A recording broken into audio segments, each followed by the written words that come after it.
importance of fellowship, giving you a chance to be fellowship, and then after 5 minutes breaking you up and making you come back. But understand that what we are doing here is also about fellowship. There's a reason that I wanted you to be able to see each other as we discuss how your buildings and your site serves your ministries, because this is not about me. I don't have a bag of goods to serve you or to give you, to sell you. Everything that we do in the design of your site and the planning for your buildings is about what you need and want. In the 30 years that I've been practicing as a church architect, I have built churches that serve clients as they want them to be served. Sometimes I don't always agree with their decisions. That doesn't matter to me. I'm there to serve them and help them understand how those buildings find relevance. So this is a part of your fellowship, discussing amongst yourselves what you need and want as a church. Now, in my experience, I know that Catholics are so unruly that we need some ground rules. Everybody gets to participate. If you want to say something, you can say something. Every comment that's made today is valid. No idea is a bad idea. Doesn't mean it's going to happen. It doesn't mean it's affordable. It doesn't mean that the church will decide that it's the best direction. But every comment will be respected today.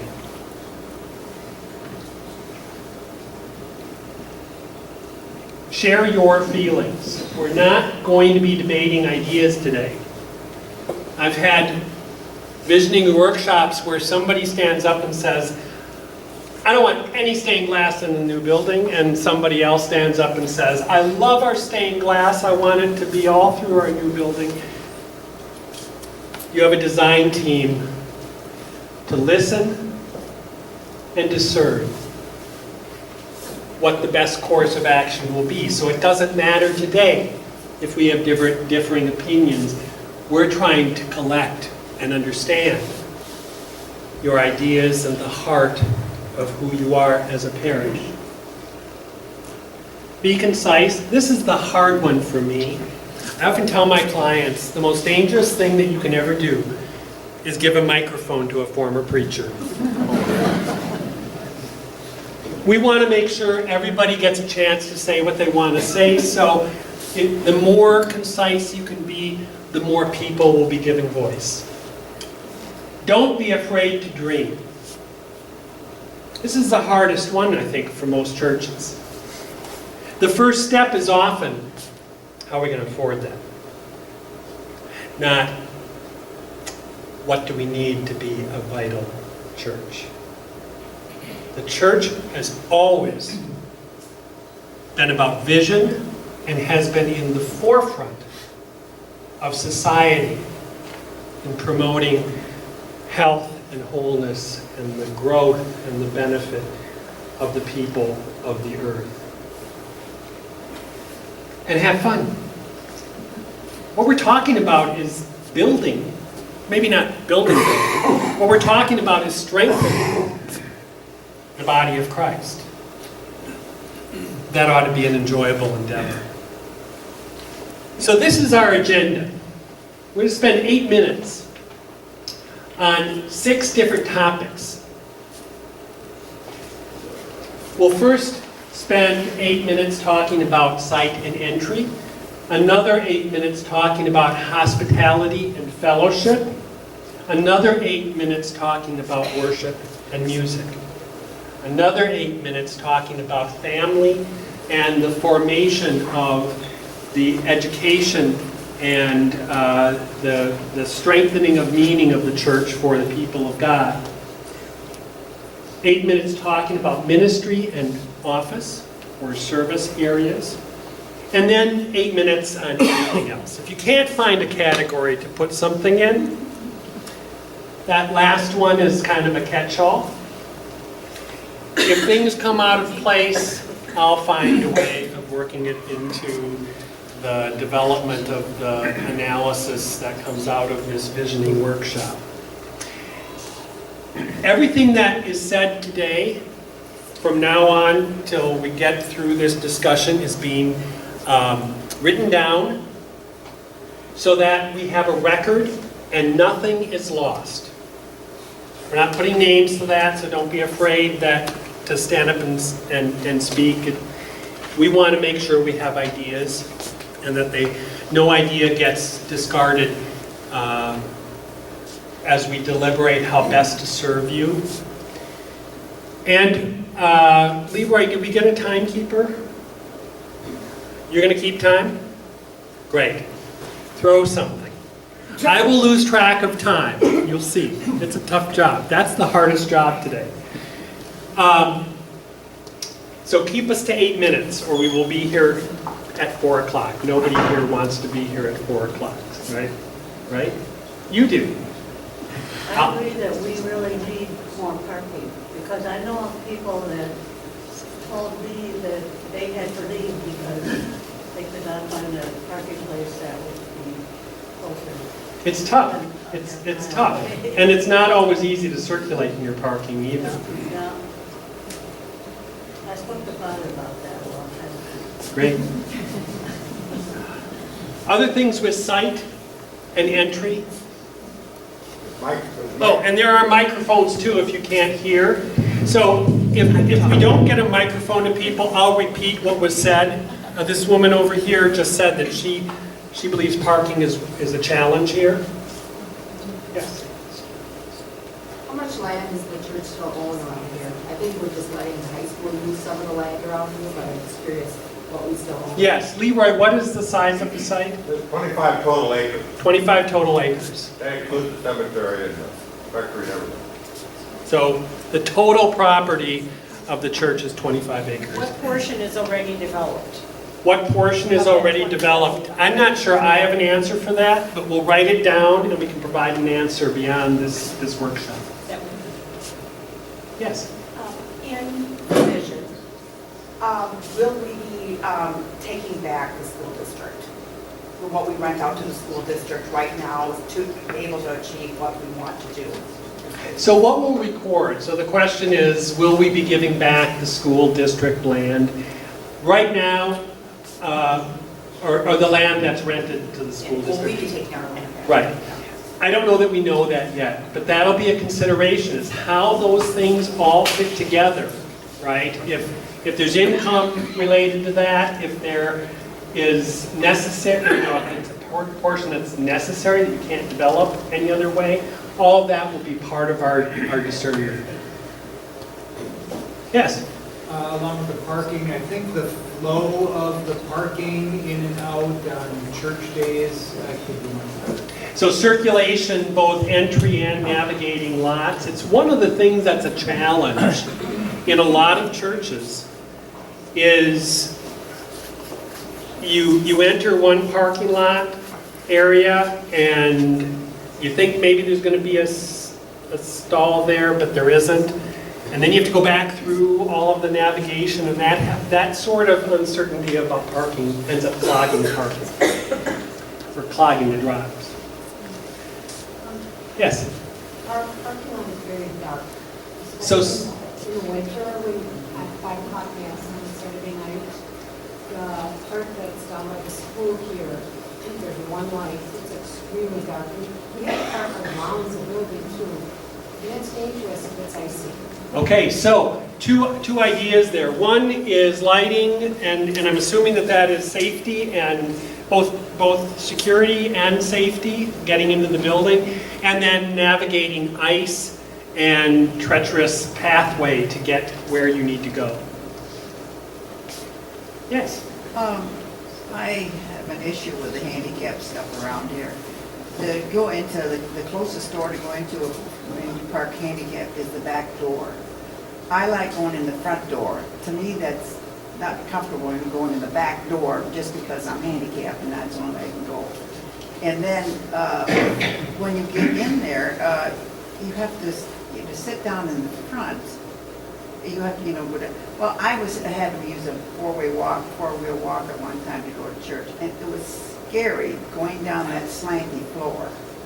And then when I got there, I had to have somebody take my walker up in the back of the church because otherwise it's in the way.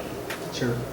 So the comments are, if you provide for accessible participation or participation of people with all in varying abilities, you have to make sure that it's not just code compliant, but that it is convenient. And so parking that's accessible may not be positioned in a way that gives that person the dignity to be able to enter the same way that everybody enters. And then when you're inside the worship, if you provide handicapped seating, you have to think about the convenience and the safety or the ability to navigate between that seating and whether that person will feel in the way or out of the way. Neither of those is particularly inviting. If you're in the way or if you're remote and not a part of the participation. That's a challenge for a church that has a sloped floor. Yes? I would think too, another thing that would be important is bringing both this space and the church together. Because otherwise you have, in winter you always have trying to get here. You want to come later. So the comment is, relative to with multiple buildings, how you get people between buildings in Wisconsin weather. Right? And winter is a particular challenge. You have pouring rain in the middle of spring or fall, that's a challenge as well. But if you expect people to connect the ministries of the church and the church building and the ministries of the parish and the ministry building, and they need to work together, asking the question about how those buildings work together is incredibly important. I would agree also. We need a gathering space between this building and the church. So having a gathering area that can serve both buildings, or both Connect. worship and ministry, and possibly connect them, might be a worthwhile endeavor. Yes? Obviously, there's a renovation was done in 2001, I think, or 2000. One of the issues was drainage, and it's something to be an issue between the buildings. Okay, so the comment is that drainage on the site, particularly between two buildings, is an issue that will have to be addressed as we do planning. Are we at 8:08? One more minute? Yes?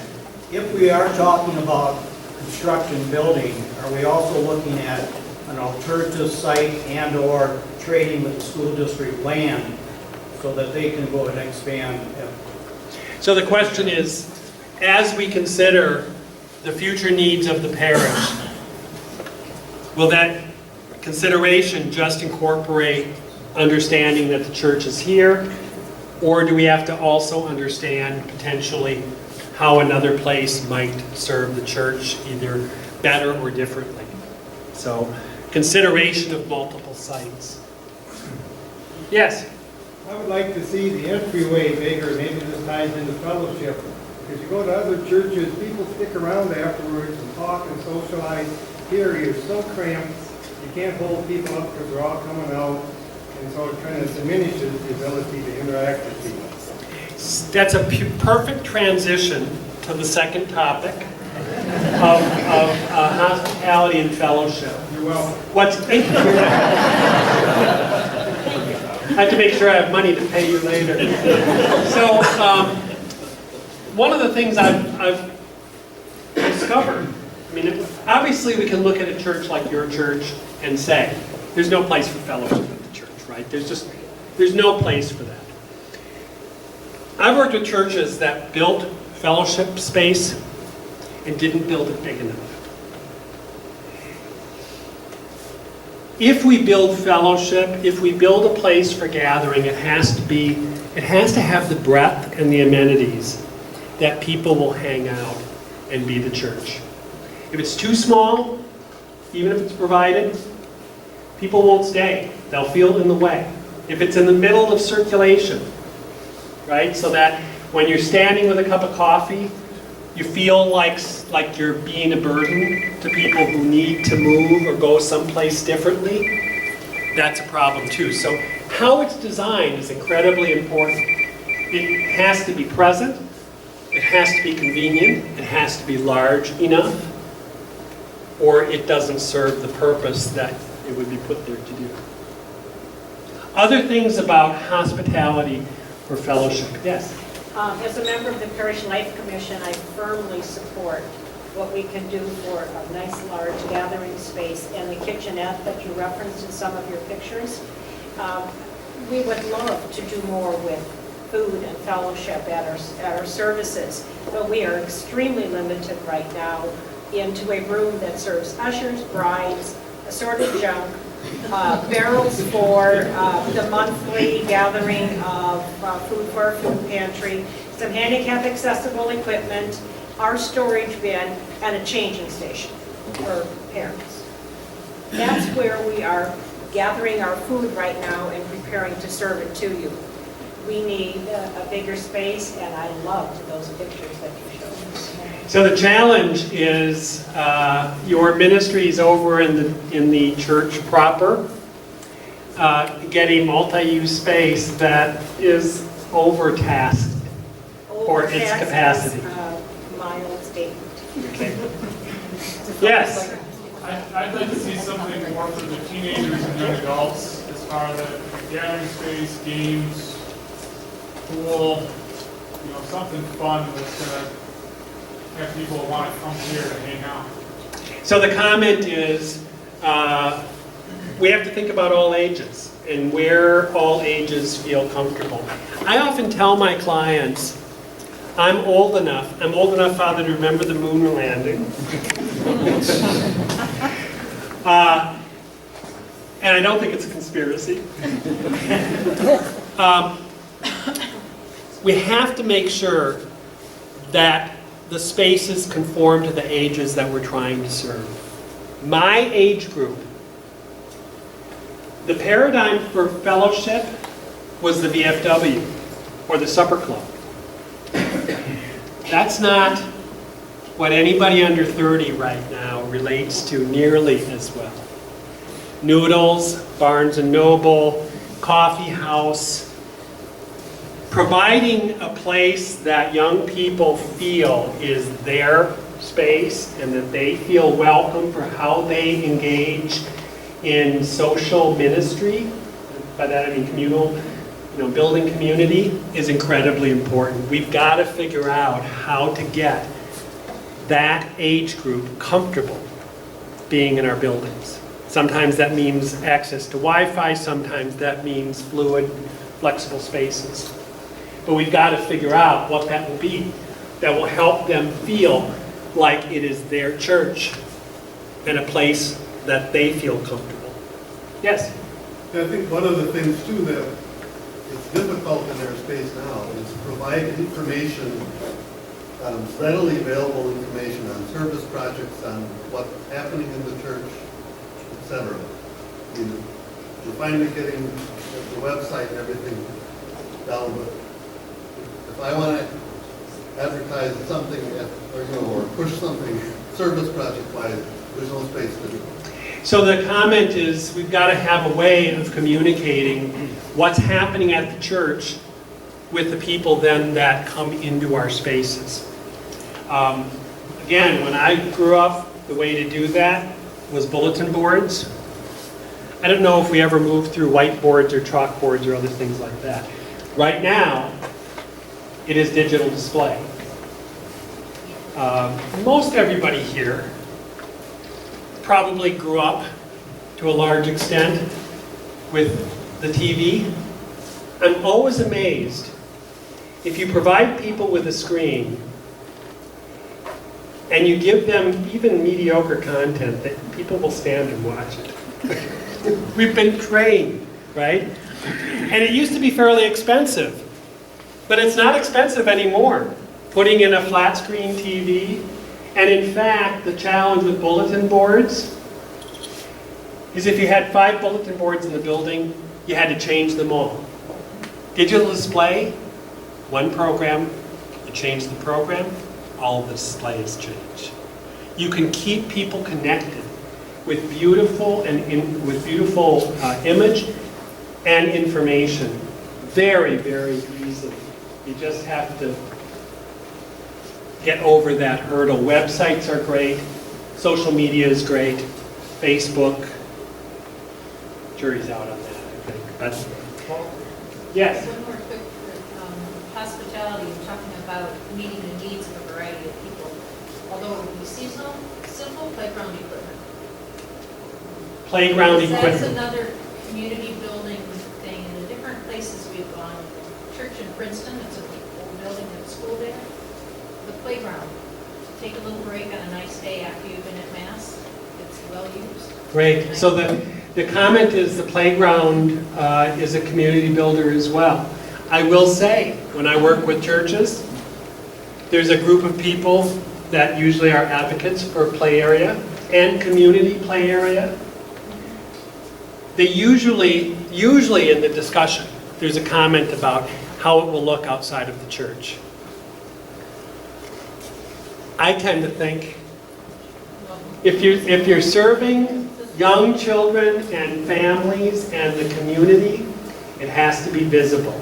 It may not always be pretty, but it's got to be, that service needs to be on display. And when you bring people, I had one church that talked about putting in a prayer garden and dog walk. When you bring people onto your site, well, that's the first step. Getting them from the site into the building is that much easier if people are used to coming here. Yes? That's exactly what I was just thinking. So the signage in the front, the communication, it needs to be updated and it needs to be inviting. And also talking about the getting more young people in the church, just welcoming, maybe turning the building. That's not a right way to say it, but curb appeal. Make it welcoming. This is our space. Draw them in, because right now we're kind of up and turned, and it kind of feels like a shoulder. I can imagine people might think that, but just that as a consideration, and maybe not as much lawn. I mean, let's use the space that we have. Okay, so how people view and approach your building, how the public space interacts with the private space is incredibly important for getting people connected to you. And everything else I think will be noted. Yes. Okay, yes, one more. I just want to mention one thing. What about deaf and hearing impaired people too? I got 2 of them, and they're at the Lloyd's house. What would happen if they couldn't go to chairs and hear us at the music? Excellent, thank you. So, as we provide in any of these categories for people of varying ability, we have to think about how people experience the message that you are bringing to them. If they can't see, if they can't hear, if they have difficulty navigating, if they have dementia or limited or varying capacity to understand space and message. If we truly believe that every person has value and every person should participate in what you are bringing to them, we've got to make sure we have the adequate avenues to address their needs. I had the first church ask about a place for autistic children 2 weeks ago. They want to welcome families that have that challenge. So, worship and music. Yes? 2 things. I do know there are some churches now whose sound systems can actually be worked with bell tone with the Yep. hearing aids. Hearing loops? Yeah, it works really, really good. Yep. The other one is more of a physical thing. With having a church with like braid, it's actually hard on joints, backs, all of that. So as we age, I mean, even I, after standing an hour, can tell that you're standing on your toes, not yes. Plus, with the way our benches are, with the backs broken open, I mean, I have 3 kids. Their coats are always falling on the feet of the people behind me. I mean, and toys, everything. It kind of gets frustrating. It'd be nice to have a solid structure to sit on. Great. So a couple comments. One about the incline. That is often a challenge for people as they age, or for some people that have joint issues. Getting pews that maybe minimize the children. I was at a church service once where it was really quiet in the middle of the pastor's message, and a marble rolled off of the pew and then rolled all the way down to the front. And then using technology to bring message to people is not a bad thing, and the hearing loop is something that can easily accommodate somebody with a hearing challenge. Yes? I'd like the music to be kind of on display as itself, not blended in with all the rest of the pews and the people sitting behind it and things. Okay. More predominant. So let me make sure I'm understanding. So getting the choir or the source of music, whatever is providing that message on a Sunday, to feel like it is a part of the whole worshiping community? No, so it's part of the community, but there's not, like right now we have people sitting in pews behind our choir. I get it. The choir is just kind of... So it's almost the opposite of that, of saying we need a space that the music ministry feels like they are in a position of leadership and not buried in a place that they don't have the right presence to be able to be an active part of liturgy. Got it. Yes? And then you have the accessibility area of getting up to the where the worship service is taking place. I notice some of our readers are having challenging walking up the steps right now. And in existing buildings, it's always a challenge. Accessibility issues, we did not build church buildings usually prior to the 2000s.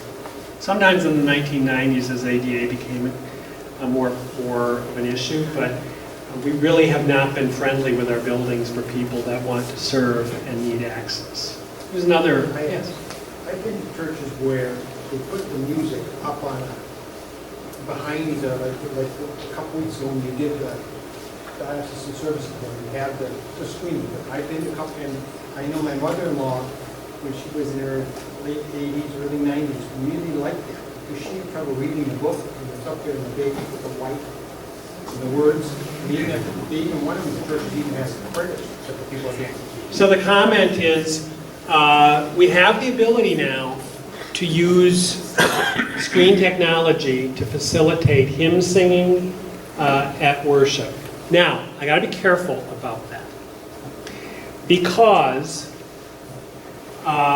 digital technology varies in acceptability from diocese to diocese. Sometimes it is allowed, sometimes it is not allowed, and sometimes it is helpful for some things and not helpful for other things. So, but digital technology is a tool that we can use in appropriate ways, right, in acceptable ways, to bring the message and to strengthen the celebration in our church buildings. Yes? I'd just like to give a shout out to our music program. For a church of our size, we have been so blessed for many years and continue to be blessed with a wonderful music program and liturgy directors and so forth. And I say, give them whatever they need.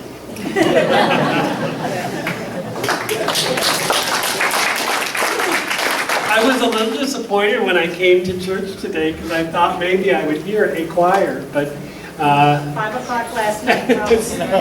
that's okay. I don't expect this is probably the last time I'll be worshiping with the church, so I'll get the music ministry a little more expanded on another visit.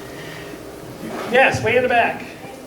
I am part of the environment team here at St. Olaf's, and I would like to see the sanctuary a little bit larger so that I don't have to worry about potholes taking down my lilies.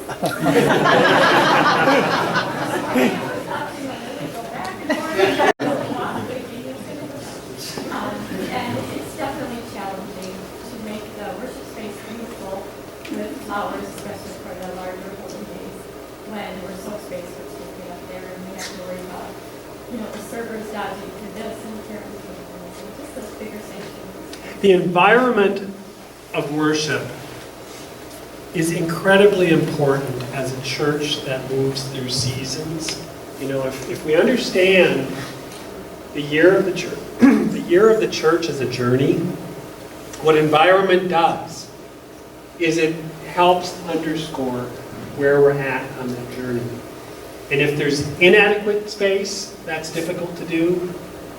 I've worked in churches that were overly large, and so there wasn't the ability to really do kind of scale environment. So all of that needs to be a part of the consideration as we evaluate how well a sanctuary serves the people of the church. I'm assuming one last thing is, I think I would like more lighting in the church. But my other concern is if we're trying to keep to the Norwegian history of the area, do we get rid of the dark wood that's in there as well? So the comment is about trying to lighten up the church and the need to lighten up the church and the challenges of the existing wood ceiling and church environment that has some history for the church, but may also pose challenges for bringing light and liveliness in the worship. Yes? I'd like to see a better presentation for the baptism. Right now they pull it to the front of the altar, and I imagine that going over sometime. So better provisions for the font and making sure it's safe and convenient and present as a symbol for the church. Yes? I know I heard someone just mutter it, but I had the same thought. The long-standing tradition is to put the font at the front of the church, or in a baptistry, which I think we're going to put a baptistry in, it would be nice. I think if you have the font at the front of the church, At the entrance. yeah, between the narthex and the nave, put a great big font right there where everybody can see it. All you have to do is turn around. So the comment is just on the placement of where the font occurs. What's always interesting to me is very often for baptisms, for actual baptisms, the churches desire the font to be up front where everyone can see. But the actual baptismal experience in a lot of churches is relatively infrequent. And if that symbol is only in the front, it doesn't afford a lot of people the opportunity to daily renew the promise that they're given in baptism. When they walk into the church, that they're able to cleanse themselves. Even when there's not a baptism, we ought to be reminded of our baptism and the promise that we're given at that time. And so placement, there's lots of different places you can put fonts, but placement matters. It sends a message about that symbol, about its centrality to our lives as Christians that are born in water. Yeah. Oh, that wasn't the question. Okay. Yes? To piggyback on the baptismal font, I noticed there's photos of the granite font, the water running over. I know one of the churches in the area has that. I don't know if it's annoying to anyone else to hear this water running when I'm, for a multitude of reasons, you know, you have to run to the bathroom because you can't just run water, or it's just annoying that it's taking away from what's being said in the church and what's really happening, because you're constantly annoyed by the running water. It's always a challenge. I've done a lot of churches with fonts, the flowing fonts and fonts that overflow into an immersion pool. Giving consideration to how quiet they are is something that I've learned over years. I went back to some of my earlier fonts, they're probably noisier than they need to be. Or the ability to have them noisy when you need them noisy, right? Because that can be inviting for people coming in, but during the worship, it may be a distraction. So balancing that with font language is something that we need to think about. Yes? I just want to say, I find it the opposite. It's the living water renewal. I look forward to spring, even when we're using an old cow tank or whatever up front and surrounding. You know, back in the day, I find that renewing, so. Right. Good. Are we there, Leroy? Okay. So family information. Ideas, comments, challenges regarding, and by formation, if you're not used to every church talks about education or learning experience differently. So that's what I mean by formation. How do we form people in understanding their faith and the history and the ministry or outreach of the church? Yes? Enough space for all our classes. Okay, enough space for classes. Yes? I think we need to have like a Sunday school or something for littles that really don't get much out of church because they're poking mom and dad, asking for Cheerios and a book. And mom and dad don't get a lot out of it either because they're constantly shushing books. So I think a Sunday school or something like that to add in with our faith formation classes. So it's a good question about how we provide opportunities for children in the church. Whether that's in worship, whether that's outside of worship. I usually say parenting, by that I mean all ages, but specifically young kids. Every parent and every child has different needs. There is probably not a silver bullet that tackles all of those needs of children. And what that means for people in worship. Where I was sitting, I don't have kids of my own, where I was sitting, I was behind a child that was playing with his dad's hair during worship. Was that you? I found that an encouraging and beautiful experience in worship. You might see, I don't have kids and I don't have hair, so this is something hopeful for me. But that's what I'm getting at, is the needs of every family, every child, every parent, every visitor is going to be different. And if we just provide one opportunity, if all we do is provide a cry room or a nursery in this case, have we met the needs of everybody? Because my worship experiences were enriched by that. Yes? Going along with what she's saying, there's another parish in the area that they do, I think it's like kids liturgy. So like 15 minutes in, they take them away to a big gathering room. And to her point, I think it's like anywhere from age 2 to 10. Because we do still have CCD at night for older kids. So it's nice for us to actually be able to listen and not be distracted by one. So being able to provide an opportunity where children can still participate in the liturgy of adults so that they start to understand that, but can also have something that addresses their need for liturgy as well.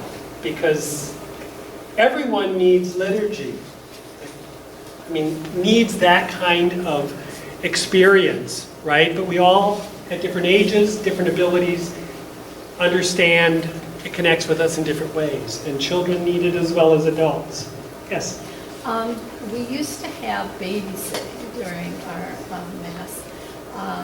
It would be nice to be able to have a room assigned for something like that again, so the parents can really get more out of the Mass if they want to. So again, a comment about it may be helpful for some families to be able to take a child to a place where a nursery or a place of where they don't have to be the parents, so that they can incorporate what's happening in worship without having to tend to kids. Again, every parent is a little different in what they need. I'm not a parent, but I've watched sisters raise children, and parenting is hard. And part of the Sunday experience for some parents is not having to parent, right? So providing that full breadth of service to parents may be helpful. Yes? I think pulling kids out in the middle of the liturgy is theologically unsound. Let the little children come to me.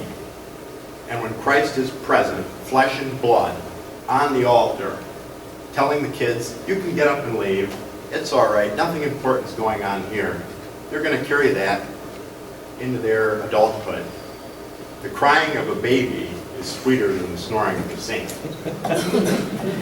Let them cry, because they're there in the presence of God, and we ought to be teaching them how to behave in a church. Not that you can get up and leave just because it's inconvenient. Fulton Sheen, the great communicator that he was, had an anecdote from when he was teaching at the seminary in France. And he was in a church giving his homily, and a baby started to cry. And the mother got up to leave, and he stepped down from the ambo, and he said, no, come.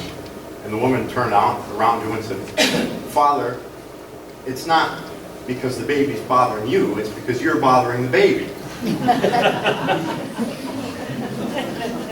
And that should be the only reason you leave. It's not about our convenience and me getting something out of it, or anyone else getting something out of it. That's not what you're in church to do.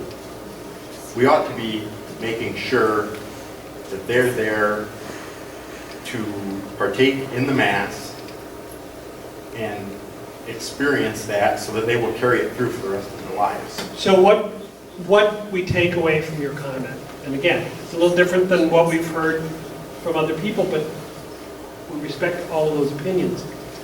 We have to figure out how we impart, how we create a worship experience that connects with everybody of every age, and how we impart that to younger generations in a full breadth of what it means to be the church. And how we include or not families in that ministry is a part of what we have to figure out, right? Because if people feel uncomfortable, they'll stop coming. Yes? I'm not sure exactly how this fits, but we need to provide opportunities for service. And if it's a structural thing that gets people involved, or formation that gets people involved, we've lost our sophomores and juniors because we don't have confirmation anymore at that age. Harder to get them involved in service. So service needs to be a central focus of what we do. So the spaces that you create, and part of what you have to think about as a church, is how do you challenge people to understand that their life of faith is directly connected to building and improving the earth in which we live. I mean, part of that, I mean, it's one of the things I love about the Catholic Church is the history of social programs, food pantries, meal programs, clinics, all of that is a part of what it means to be Catholic. And how do you get people connected to that of every age?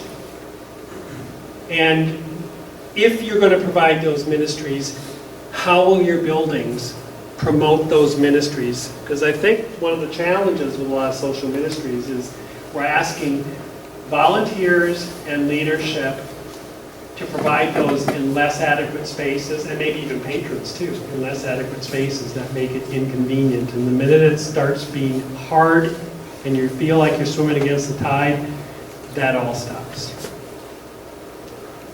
Yes, one more. Pertaining to all these needs and wants, we have space everybody wants, I can see the cost of this thing just escalating.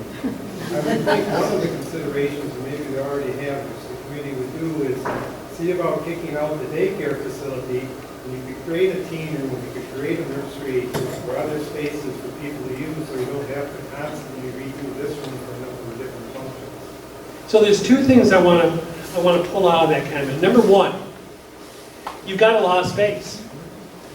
Figuring out how to make it all usable is always a challenge, right? And what the best use is.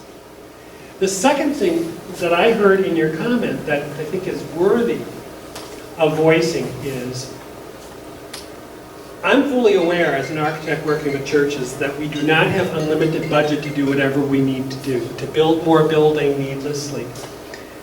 Most churches have to think about how do we make our churches flexible enough that they can serve a variety of different needs without having to just build more space. So, ministry and office spaces, which is kind of related, right? I mean, we've been talking a little bit about social ministries or outreach ministries.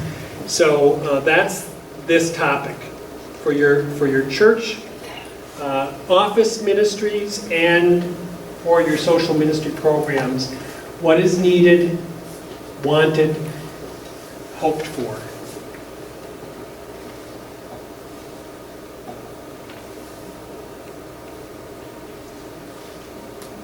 Do we have enough office space? I'll find that out in a couple weeks.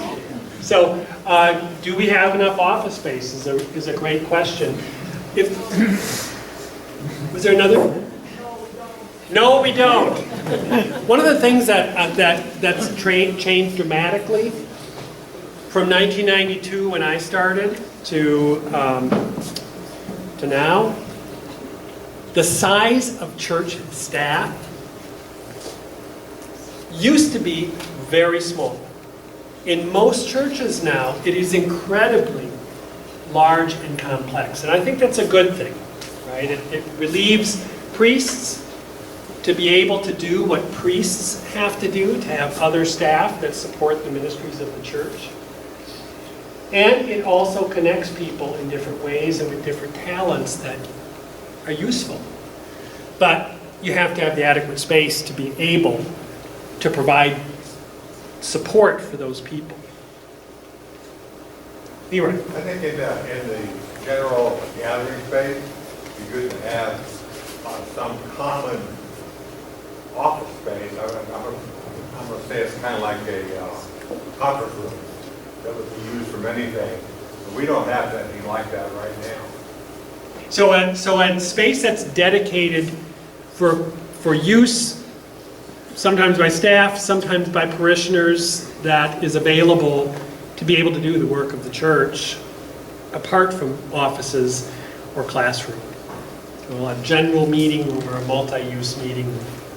Yes? Not just, meeting rooms are great, but when family comes in for me to meet with, or whether it's a couple or an individual, to have kind of a individual room that's warm and welcoming for that purpose. So a room that is useful for the things that need to be more compassionate and private. Oftentimes, churches might have a counseling room that's set up to be a place of comfort. Bride's room, grieving family room, not a grieving family room, but a grieving room for families. All of those things have to be considered as a part of the outreach and the support for ministering to families. We've started to see the building of smaller offices, and then instead of doing counseling in offices, there's actual counseling room that can be scheduled. That way, every office doesn't have to have that kind of a room. And then we can make that room private, convenient, and safe. So we can make it not have to worry about personal safety or litigation or liability of staff, things like that. So comment back here, yes? I think another item, if we're going to, let's say, utilize this building, we have to consider right now the leasing, or I should say, one place is leasing some space, which is income to the parish as well. We have to consider that as well. So how do you expand your ministries in this building and acknowledging that there are ministries here that provide a source of income and connection, right? So the benefit beyond money from those ministries or those programs is they bring outside community that otherwise might not come into your building. They connect your parish to those people as well. I think there's another space that would be helpful, and that's something that you offer to the community. That we're, right now, for instance, I live in a condo association, and we're always looking for places to have our condo meeting. Okay, we go to, right now, we're going to different churches, but they're not no Catholic ones right now to do that. But I think that would be an important space from a community standpoint. So making sure that the church not only connects with community, but there may be benefit in providing a place for the community that the community can use. I had a project once that didn't know how they were going to build. Actually, they had a gym that was underused. And they needed to renovate it for a fellowship hall for them, but they didn't understand how they were going to be able to afford that. But we designed it so that it could be rented to the community because the community had a tremendous need for medium-sized venues for small groups and small weddings. And so we found the best use to be able to provide income, but also that would help provide the need that they had for the church. Yes? Beyond the income of it, being involved in a variety of things in the broader Deforest community, I'm very conscious of the fact that we don't welcome nonprofit groups or other organizations into our space unless our festival or a salad luncheon, we want them to come in and spend some money. You know, I feel like that's not a good face to put on in the community. So in other words, beyond what there might be as far as rental, you have an obligation to serve the community in which you exist and reach out to. And I know it's tricky to yeah. balance that, but Yeah. I don't know, I just would like to see if that could be explored, that there'd be ways that now and then. I mean, years and years ago, our 4-H club was able to do an awards banquet here without having to rent the space. We're a local nonprofit, it's an educational program, we were able to use the space, but that's long gone. well, and some of that is if you have the space, figuring it out. It's liability. But figuring out as well policy that respects variety of different abilities of groups. But ultimately, the question becomes, and I have a lot of people ask, you know, the church used to be the civic center of our society. It's no longer the case. Well, some of it is churches, I'm not saying all of it. Some of it is churches have also closed their doors, right? And if you want to be the center or a present part of the community in which you reside, you have to be able to provide some service as a part of that as well. Yes? I was wondering about the track lights for the office. So providing good lighting or track lighting for the office? Did I get that correctly? Great. Thank you. We done, Leroy? Okay. So, anything else? Did I miss anything? No, I didn't. Anything else that you couldn't find the right place? Now, I'm going to start this section by saying, I've yet to work with a church that had adequate storage. I could probably have a whole storage category on here, but for time's sake, we won't do that. But I'm fully aware, I'd be surprised if you have the storage that you need and want where it's most convenient. When all is said and done, I would like to have the question answered value added for whom at what cost? So as a part of the litmus test of discerning what we do, or what you do, I should say, I'm a part of this, I guess, as well, but what you do has to be who is served, what is needed, and The value added. value added For whom? for whom, At what cost? at what cost.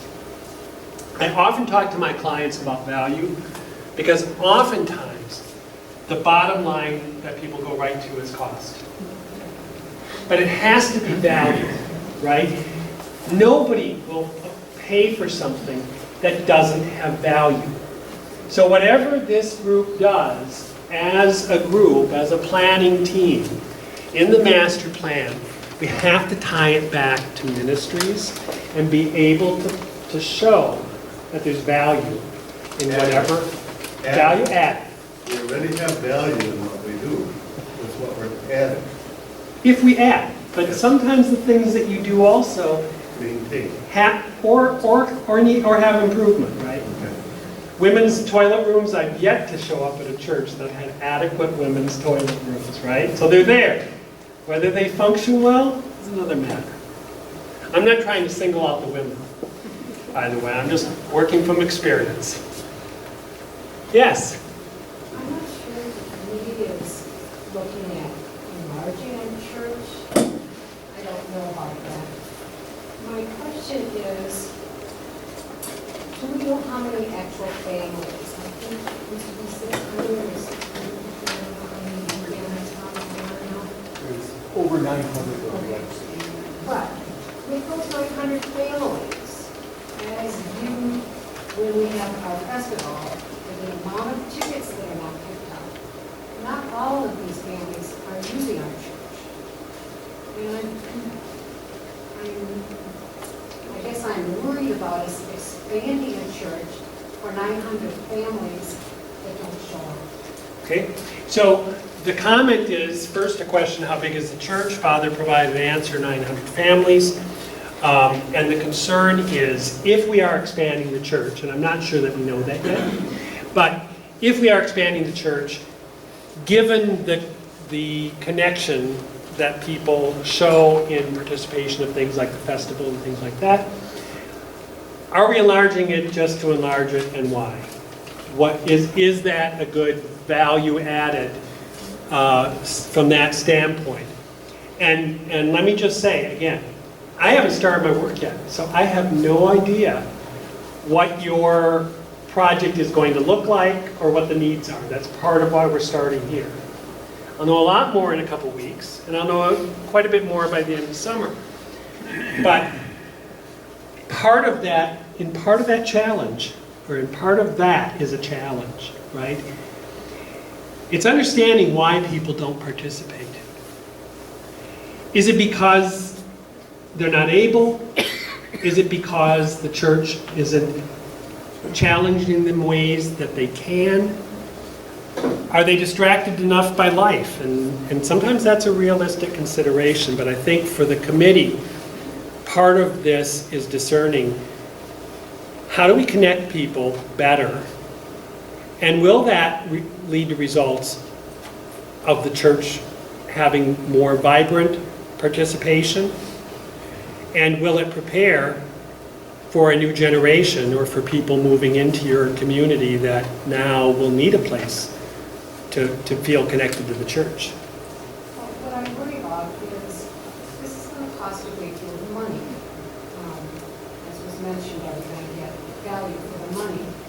And if our community is growing, and our church has 900 families, but maybe only 500 families really come to church, not just Easter and Christmas. That's a lot of money spent on making new spaces and growing all sorts of different things for people who aren't coming. So that's a concern of mine that I hope the community will address. Yeah, it's a good concern. I think in asking that question, oftentimes leads to a better project and more meaningful space as well. Yes. One comment. I just hope that we take all this into consideration. We don't do anything to what was all fixed up, the blue sky, that we just went through a year ago in the Senate. That is, I've had so many people, my son, who's in Appleton, other people that I talked to who come to our church and think that is fantastic, the way that that lightened up the whole church. So there's a certain amount on every project. It's good to know that because there's a certain amount on every project. There's some place, architecturally I call it the holy cows, the things that if we touch them, we're in trouble. Right? I want to know where the landmines are before I get started. Doesn't mean I'm not going to go through the mine path. I just want to know when I'm going to explode, right? Understanding the things that are near and dear, or the things that recently the church has invested resource in, and because it's so near or so current, we have to pay careful attention to whether it will feel like we've undone something that has invested in or cherishes. Sometimes it's a money issue, sometimes it's emotional or spiritual investment. But understanding where those things are is incredibly important. Anything else? Yes? First of all, I want to thank you for your presentation today. I think it's extremely worthwhile. Great, thank you. I almost missed it, but I'm glad I was able to be here. And as a longtime parishioner here, I'm very encouraged by most of the thoughts expressed. And something you said early on about Walmart and skylights got me to thinking about the church as a business.